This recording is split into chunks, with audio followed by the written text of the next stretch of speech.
Vitor, o prefeito assumiu com um discurso até bem interessante, corajoso, né, falando sobre escolas, por exemplo, né, que não via, né, num exemplo raro de autoridade olhando para a experiência, né, decorrida aí da pandemia e constatando, por exemplo, que não há por que manter escolas fechadas. Isso não está salvando ninguém, a não ser que se renuncie à vida como um todo, né? Você renuncia à vida, você morre em vida e aí realmente você desiste, né, de correr os riscos inerentes a viver, né? Então, o prefeito começou assim, né, dizendo que escola, por exemplo, não fazia sentido fechar, e ele, quer dizer, evidentemente que os governadores e prefeitos do país, na sua imensa maioria, estão catando as manchetes aí dessa imprensa que quer trazer um outro cenário, né? Quer fingir que o lockdown funciona, esse tipo de coisa, né? E que quer fingir que tem gente que quer que morram as pessoas, que tem gente que não tem sensibilidade em relação à doença, né? Só que aí o prefeito não aguentou, né?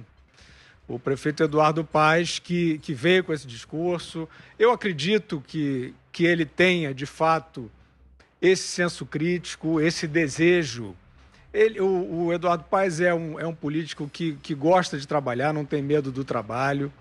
Ele é esforçado e ele gosta do Rio de Janeiro como esta capital da liberdade, que já deixou de ser, né? Já deixou de ser. A gente viu aí situações do Rio de Janeiro ditatoriais, assim, aquelas...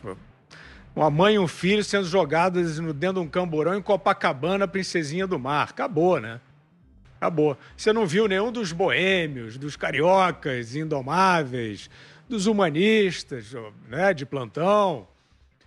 Não houve grita, não houve grita. Isso aí passou de graça. Era lá o pessoal do Wilson Witzel, esse que foi afastado pelo Covidão, o que também ficou tranquilo. Né? Tudo que o Witzel fazia, que era contra o governo federal, não sei o quê, os humanistas estavam apoiando. E o Eduardo Paes, então, eu acho que tem um crédito, porque ele realmente faz, dá valor a essa característica libertária do Rio de Janeiro, mas a pressão é muito grande, né? Eu acho que aí ele durou pouco, a coragem do Eduardo Paes, né? A mínima coragem, né, de manter a cidade funcionando com os cuidados, né? Parecia que ele ia fazer isso. Veio rapidamente a Fiocruz, que nós já vimos, está fazendo, já citei o Butantan aqui, estão fazendo o mesmo trabalho político, né? Trabalho é um termo bondoso, né? Estão fazendo o mesmo papelão político, né? A Fiocruz veio lá com um paper, né, com um raio-x da pandemia no Rio de Janeiro, indicando ao prefeito que ele deveria fechar a cidade, restringir, né, nessa linha aí que ele está seguindo. Uma coisa é o painel, outra coisa é você considerar que esse tipo de restrição burra, estúpida, por horários, né, ditatorial, como a gente viu na Bahia, né? A partir de 11 não pode ficar na rua, e se ficar vai fazer o quê? Na Bahia a gente viu, mostrou aqui nos Pingos, né, um vendedor, um trabalhador esperando o ônibus não vinha, vem a polícia e barbariza ele. Isso é ditadura, senhoras e senhores. Isso é ditadura, Eduardo Paes. Vai fazer isso aqui no Rio também? A gente quer ver. Como é que vai ser? Está no ponto de ônibus, depois de 11 horas não aparece o ônibus. Barbariza o cidadão? Prende? Como é que você vai fazer? Então é isso, o Eduardo Paes cedeu a Fiocruz, que cedeu a Fiocruz, não. A Fiocruz foi o pretexto para ele ceder essas manchetes, né? Ali para ele aparecer nessa imprensa que está fingindo que isso salva vidas, né?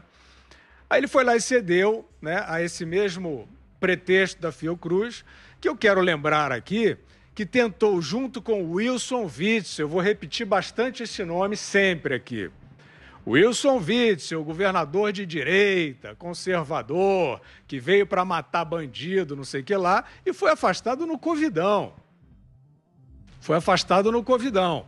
E esses que se dizem progressistas e tal, eles não estavam nem aí. A Fiocruz, que é progressista, de esquerda, xiita, não a Fiocruz como referência científica, a Fiocruz na sua dimensão aparelhada, né? A Fiocruz estava instrumentalizando o Wilson Witzel, esse brucutu que foi afastado, para decretar no Rio de Janeiro o lockdown total.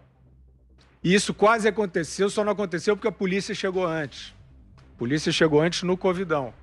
E agora a Fiocruz instrumentaliza a ação do Eduardo Paes. Agora eu pergunto ao prefeito Eduardo Paes o seguinte: ele está proibindo, Vitor, o vendedor de sorvete na praia. Quer dizer, eu espero que ele não vá fechar a praia, né? Porque isso já aconteceu, né? Já chegaram a botar grade em Copacabana.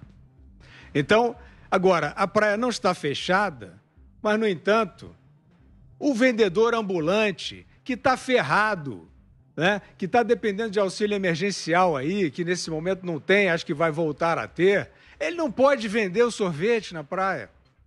Ele não pode vender o biscoito na praia. Só que o ônibus que ele pegaria para chegar lá da periferia, nas praias, da Zona Sul principalmente, está cheio, prefeito. Como é que vai ser? Vai diminuir a ocupação dos ônibus? Mesmo assim, mesmo que você consiga, e eu não sei se você vai tentar isso, mesmo que você seja responsável e não tenha perdido inteiramente a sua razoabilidade, dentro de um ônibus é um lugar mais propício do que a praia, se você não renunciar à sua possibilidade de usar as suas forças de Estado para disciplinar a ocupação dos locais públicos, né? Por que não existe isso? Eu não estou nem falando mais de pancadão, de baile funk, não. Qualquer lugar. Da mesma maneira que tem um agente lá para boçalizar o cidadão, esse agente pode estar lá para instruir. Isso já aconteceu também no Rio de Janeiro, né? Evitar aglomerar na praia, mas deixa o trabalhador que vive disso e depende disso para comer, vender um biscoito Globo na praia. Por que ele não pode vender o biscoito Globo? Eu gostaria de ver o laudo da Fiocruz, não é a Fiocruz que está lastreando o Eduardo Paes? Eu queria ver o laudo da Fiocruz indicando o risco constatado de um vendedor de biscoito Globo na praia. Então, é esse o nível das medidas que está sendo tomada. Você não pode esperar o engajamento, a adesão da população quando você perde inteiramente a racionalidade da administração pública. Então, a administração pública, e no Rio de Janeiro não pode ser diferente, ela tem que voltar rapidamente à racionalidade. Ela tem que fazer o seu papel de disciplinar, de induzir o cidadão a não se aglomerar, fiscalizar ambientes que estejam permitindo aglomeração e multar, eventualmente, e não ficar proibindo quem não tem outra fonte de sobrevivência para comer, de sair de casa para trabalhar, mas entrar no ônibus lotado pode. A gente quer o laudo, Vitor, a gente quer o laudo científico da Fiocruz amparando essas medidas absurdas que estão no Rio de Janeiro e estão por toda parte.